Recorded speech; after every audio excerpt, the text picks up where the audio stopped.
What is going on, everyone? It is your host with the most sauce, as they say, Kody Marinara. Appreciate you guys tuning in to this debut solo show that I have generated called Let That Marinate. You'll kind of understand what that topic and what that idea will mean here shortly. Of course, you can listen to myself and Junkyard James with the Beyond the Junkyard Wrestling Podcast. It takes place every Thursday night, 9 p.m. Eastern, live here on our YouTube channel.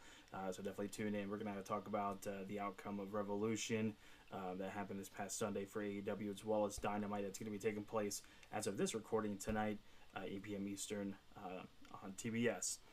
A lot to get into, but I'm really going to focus on two different things tonight as we're going to be talking here. I'll be saving most of my overall thoughts for Revolution for tomorrow night's show on our live stream on YouTube. But tonight, really, we're going to be diving into kind of what I thought about the match card selection that took place on Sunday night of Revolution. Some controversy as relates to that. We'll get into a little bit of that, as well as what's up with the title changes on free television here in 2025. Seems like we're getting a lot of those here on just weekly shows versus the big PLE or pay-per-views, whatever you want to call them. We're gonna dive into that, as well as the match card for Revolution that I have some questions on. But first, we couldn't do this without some of the sponsors that are listed here. First of all, I want to go to W, officially sponsored by W, the energy formula here. We are sponsored by W here at the Beyond the Junkyard Wrestling Podcast. Go to W.gg, get you some of their energy products, and use the code Beyond the Yard. Check out for 10% off of your order and help support the podcast. JYJ used to drink some of their canned drinks. I unfortunately did not get a chance to get a hold of those, but I did have a couple tastes of what he had. Some damn good stuff, but I do believe that their canned products are no longer available. Just kind of some of the powder and the formulas that you need to mix into your drinks. Regardless, great product. It's all natural. It's not some of the hidden chemicals and additives that you may find in some of your zero sugar energy drinks. This is a great product, so I definitely recommend using them. Of course, it does help out the podcast as well. So once again, save 10% at checkout using the code Beyond the Yard for W. Also want to thank StubHub for sponsoring us as well. We are a StubHub affiliate. You can buy your tickets. There'll be a link in the description. Use that link to find anything, concerts, events, plays, obviously sporting events, wrestling events. WrestleMania is coming up. I know you can find some tickets there on StubHub. Some of the AEW events that are coming up as well. You can certainly use StubHub. Opening day for baseball is right around the corner, so definitely check out StubHub for your tickets there as well. And like I said, for any other events, concerts, plays, sporting events, wrestling events, MMA, just about anything that has to do with going out and getting a ticket, use StubHub. You can use the link that's in the description. You can help support the podcast with that as well. We are also an affiliate of WWE Shop in affiliation with Fanatics. Once again, there'll be another code to buy your merchandise through the Fanatics experience with WWE Shop. Definitely support the Beyond the Junkyard podcast. This obviously is a Beyond the Junkyard affiliated podcast as well. So use the link in the description. You can get your gear as we are on the road to WrestleMania, just about a month away. Get you some fresh swag as we head into the show of shows and the granddaddy of them all. We want to look fly using the main event Jey Uso shirt, of course, as he's going to be main eventing going against the world champion Gunther at WrestleMania. Cody versus the new heel John Cena. Definitely, if you want to rock out the American Nightmare and get your shirt and rock your gear in preparation for WrestleMania, definitely do that as well. So once again, use the link that's going to be in the description as well to go to Fanatics that are sponsoring us in affiliation with WWE Shop as well. So you can support us along the way as well. All right, now the fun stuff is out of the way with the sponsorship. Let's get into the meat and bones. Let's get into the actual topics that are at hand here. So, how was Revolution on Sunday? I hope everybody enjoyed it. I certainly did. I thought it was a very, very good show. Action-packed, fast-paced throughout the entire show. But again, I'm going to leave all my thoughts for that show here tomorrow night as we, myself and James, present, of course, Beyond the Junkyard live here on YouTube, 8 o'clock Eastern Time tomorrow night. But the biggest thing I want to talk about going over that show really quickly that I'm also going to dive into tomorrow night, but more so right here is the match card selection of the show.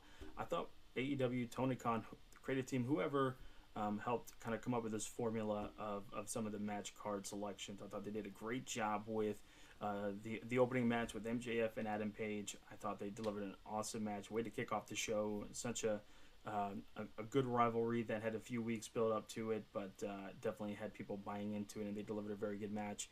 And Heyman got the win, so that's good for him to get a main event or get a big time spot, win over a main event caliber talent, of course, that MJF is. Interesting to see kind of where both of those characters go, if we get more of a trilogy or something like that in the near future, or if creative has both of these guys in different directions. We'll obviously see and wait and find out. I'm not going to go through every single match that was on the card and the selection of it, but I want to get to the reason why this is really bringing this up is the fifth match on the card. The Hollywood ending. Toni Storm versus Mariah May for the AEW World Women's Championship. Why was this fifth on the card? Now, of course, can't just go back. In hindsight, it is 2020. And if you watch the main event, it's totally different than just about the rest of the matches on the card.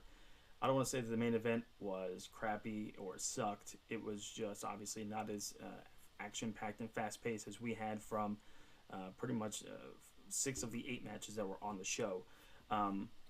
But even then, during the show, I questioned the hell out of this. Why in the world would we put on a story that we have been building and telling for over a year? Why are we putting this fifth on the card?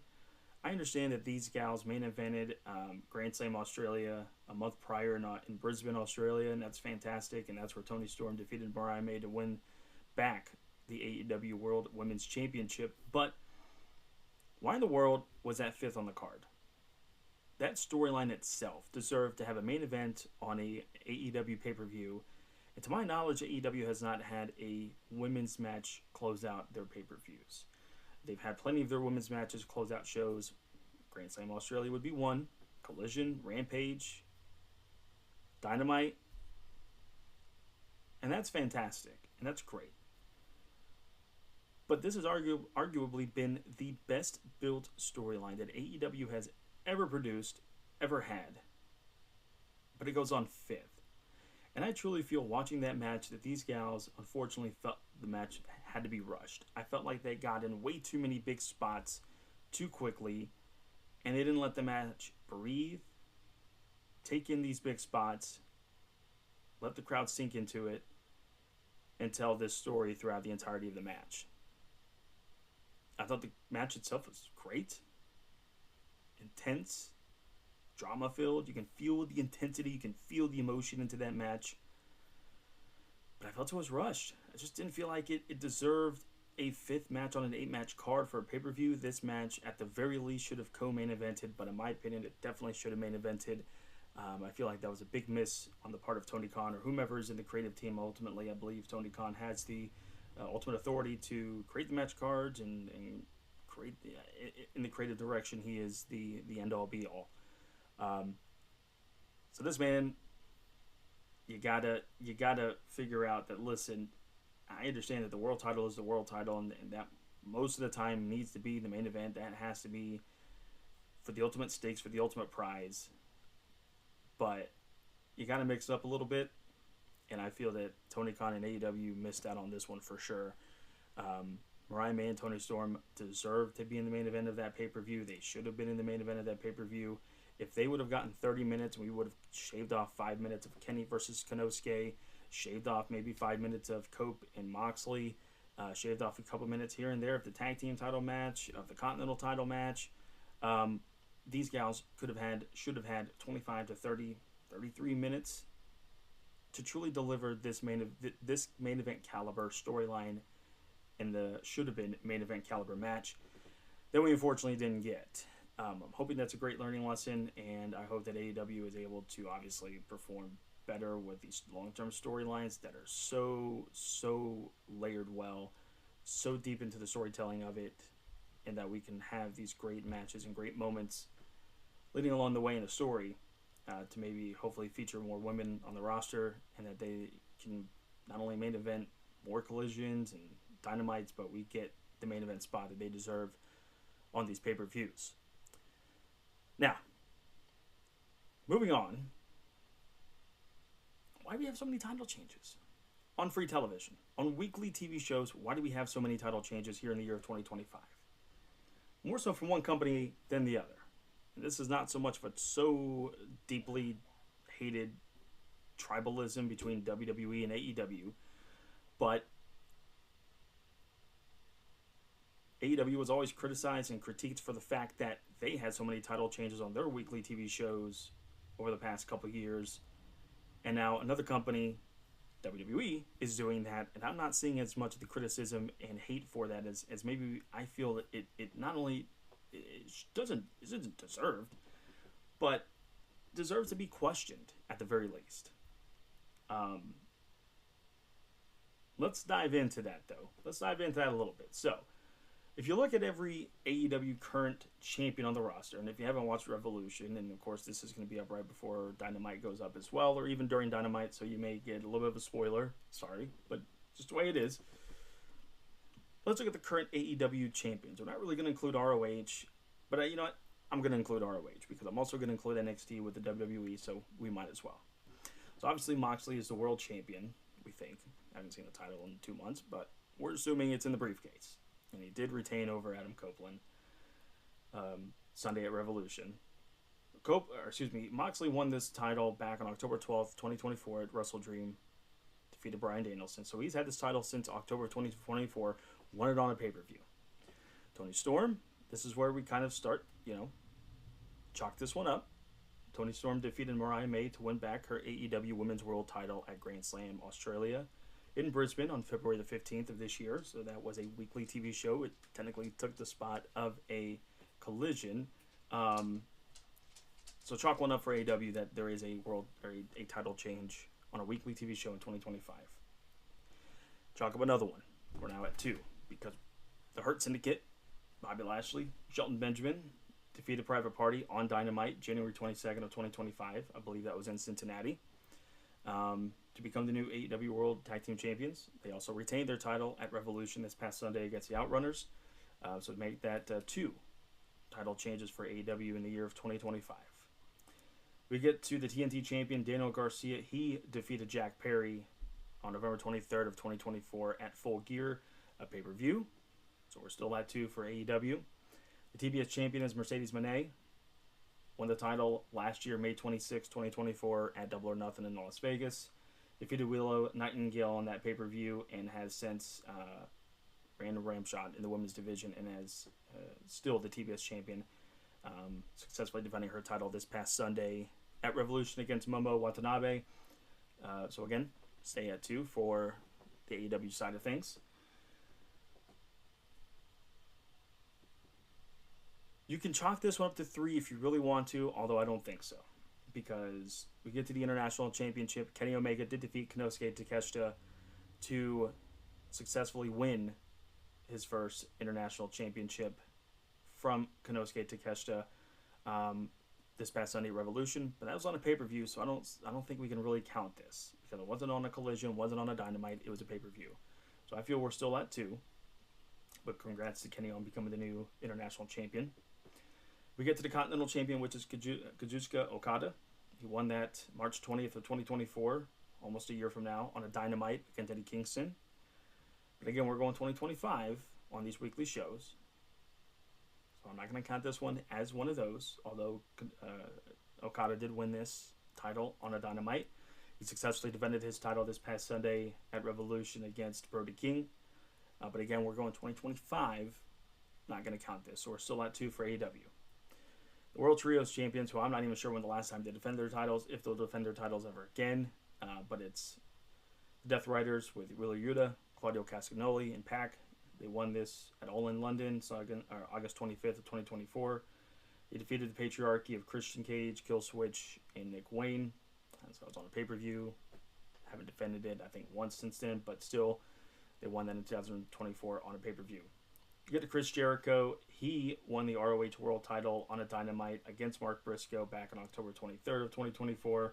Again, I'm not going to count that for the fact that it was still not in 2025. So we're going to still stick with 2 on the AEW side of things. Athena, the ROH Women's World Champion, defeated Mercedes Martinez at Final Battle December 10th of 2022. She has been the ROH Women's Champion for over 2 years now. That was on a pay-per-view, not a weekly show for ROH. The ROH World Tag Team Champions are Dustin Rhodes and Sammy Guevara. They won that on August 17th of 2024 on a collision, defeating Matt Taven and Mike Bennett of the Undisputed Kingdom.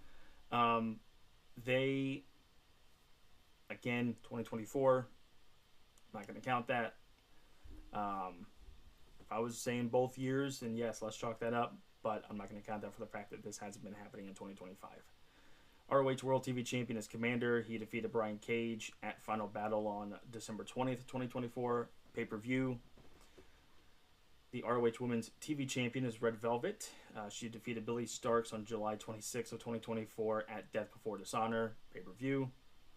The ROH Pure Champion is Lee Moriarty. Defeated Wheeler Yuta for that title on Saturday, July 26th of 2024 at Death Before Dishonor, again a pay-per-view. And the ROH World Six-Man Tag Team Champions are the Sons of Texas, Dustin Rhodes, Marshall Von Erich, and Ross Von Erich. They defeated the Undisputed Kingdom of Roderick Strong, Matt Taven, and Mike Bennett at Battle of the Belts 11 on July 26th of 2024. That was a TV special, but it was on weekly TV. But again, I'm not going to count that for the fact that was in 2024. So all in all, we've had 2 title changes in AEW in the year of 2025 that has taken place. Let's look at WWE. Of course, we're going to count NXT, and I understand that WWE has more championships. So for things like the Women's Intercontinental Champion that just had a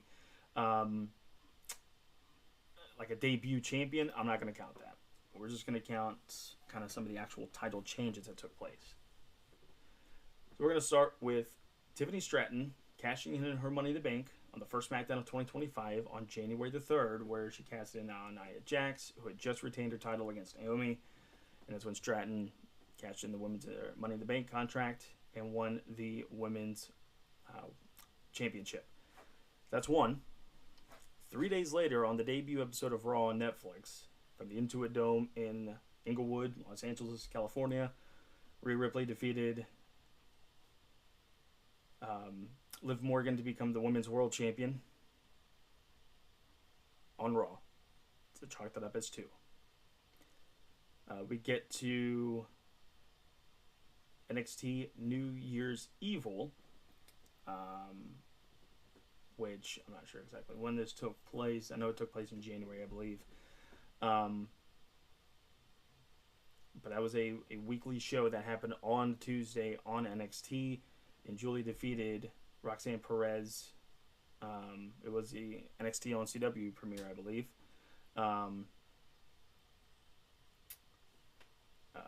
So yes, that was a rematch from the NXT on CW premiere that took place in October of last year. So this happened this year in 2025. It was the rematch between Julia and Roxanne.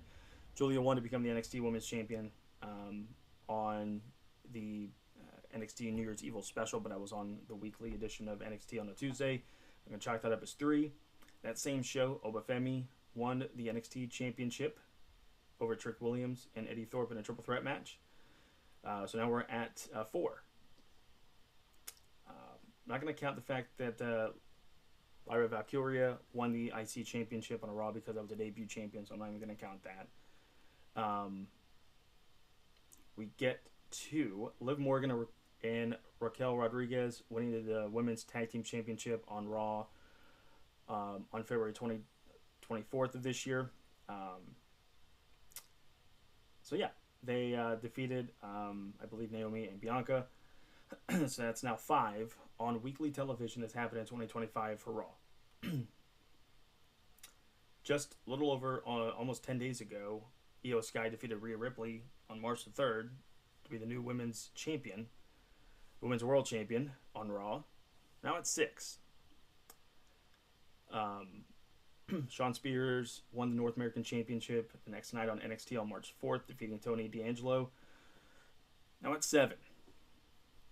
LA Knight wins the U.S. Championship from Shinsuke Nakamura on March 7th. This past Friday on SmackDown. That's now 8.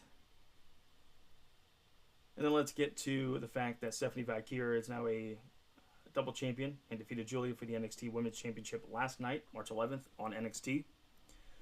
9 title changes in less than 3 full months of weekly television in the WWE. The hell is going on, especially in the women's division? I mean, good lord, we've had 3 on the Raw and SmackDown side, 2 for the Raw Women's World Title, and then obviously Tiffany cashing in the Women's in the Bank contract to become the Women's Champion, and then 2 in NXT with Julia and Stephanie Valkyrie now. And I understand that we need to have title changes happening every so often on weekly TV to create excitement, unpredictability, get people to watch, tune in, see what can happen. You never know what's going to happen. I get that. But the fact that it's happened 9 times in less than 3 full months of weekly television in WWE is ridiculous, in my opinion. I understand, especially with the Julia case, she's probably hurt. You need to get the title off of her. I get it. Totally get it. If she was that seriously hurt, why did she wrestle this match? Or are we just saving her for hopefully she comes back at, is it Stand and Deliver that takes place during WrestleMania weekend? Are we hoping that's the case? Or why couldn't we just wait until Stand and Deliver, have Stephanie Valkyrie win it there, and then let Julia ride off? Or are we going to bring her up? Can't answer that. I just think it's so ridiculous for the fact that we've had so many title changes happen over the last 2.5 months, if we really want to count them all. And it just makes no sense to me. I don't want to hear anybody complaining and saying, well, AEW's had this before. Practice what you preach. You don't have to have these happen. Sometimes in the event of the injuries, and especially with NXT, we don't have as many pay-per-views, PLEs, whatever you want to call them. So I can slightly understand, especially with some of the mid-card titles like the North American Championship, even the tag team titles, I can understand that. Even the women's, some of your bigger titles, you can have that happen. Very, very, very little. And I understand, like, the IC Championship hasn't changed hands on Raw or SmackDown. The World title, the WWE title, I get it. The tag team, the World Tag Team, I get it. But the fact that we've had so many title changes on free TV over the last 2.5 months leading up to WrestleMania season is a bit ridiculous. So how about that? How about we put a pause on the title changes here for just a little bit there? Paul and Michael Hickenbottom, can we put a pause on that? Can we just hold on for just a little bit? Let's wait till maybe WrestleMania season, and then afterwards, maybe 1 or 2 leading the road to SummerSlam. You got other big PLEs coming up as well. Let's take a pause for that. I know the criticism would happen on the AEW side if this kept happening. So I'm putting the ball in your guys' court. Let's stop that for just a tiny bit, okay? Let's let these title runs, let's let them have some longevity to them a little bit to make these champions a little more credible. Understand the unpredictability of it all, but at the same time, you want to make these guys seem like, and these gals seem like legit champions. Let's let these titles marinate. Like how that wordplay just happened, huh? Let that marinate, which is the title of this show in coordination with the Beyond the Junkyard podcast. Let's let these titles and these title reigns marinate. Give it a little bit of sauce. Give it a little bit of seasoning. Let it run its course. Eventually that sauce is going to expire. Eventually that sauce is going to run out. Eventually that sauce is going to be no good no more. We're going to get to that point. Sometimes the unpredictability can happen where you think the sauce is going well. And eventually either too many people come by and get it and it ends a little bit shorter than you want. It goes out, runs out quicker than you want. Or maybe the sauce, you had a bad batch. Got to start over. You got to throw it out. Out with the old, in with the new. Got to change up the seasoning. Got to change up the formula. Got to change up the way you do the sauce. I get it. But for most of these title reigns, just let them marinate, man. Let them marinate. I'm calling that for AEW. I'm calling that for WWE. AEW's not had so many title changes here recently on weekly television. I'm happy for that. Let's keep it that way. Very, very little. Understanding you got to do the unpredictability. Understanding you got to provide the entertainment. You got to have some of these happen every now and then. Let's not have 5 in 3 months.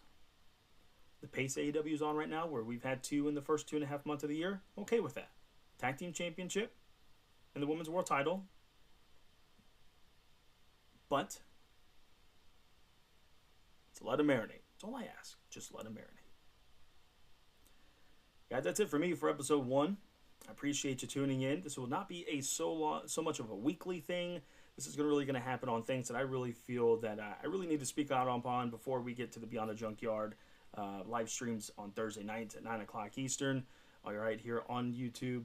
But some of these bigger events, things that may happen, things that I've really just got to get off my chest a little bit earlier, things that I just feel really passionate about. This is when these shows will happen. So, didn't do much of a promotional aspect of this, but we'll make sure to keep that up. We'll make sure to promote this on the website at junkyardmediagroup.com. We'll make sure to plug this away, and also to be on the Junkyard podcast on the live streams and the social media platforms on X and Facebook, things like that. So I'll make sure to keep you guys tuned in as to when these will happen. These will be obviously recorded episodes, unless somehow, some way I just get a real big feel, had too much sauce, and I got to explode, and I just got to let these things happen a little bit sooner. So we will give you the proper advance notice in the meantime for that. But I do thank y'all for tuning into this. Let me know what you liked, what you didn't like. Give me some feedback on that. What things you want me to talk about. And if not, bring those into the Beyond the Junkyard live streams on Thursday nights, 9 o'clock Eastern. We also have a Discord. Please join that, the Junkyard Media Group Discord. That will be in the links in the description, not only for this show, but also for our live streams that will take place each and every Thursday night at 9 o'clock Eastern. Do you know when the live streams happen? Because I feel like I've said that a little too much here on this show. Once again, I want to thank our sponsors, W, the Energy Formula, StubHub, as well as WWE Shop through the Fanatics program as well. Appreciate you guys for tuning in. I am Kody Marinara. Stay saucy, friends. We will see you in the next episode for Let That Marinate. And again, as always, stay saucy. Beyond the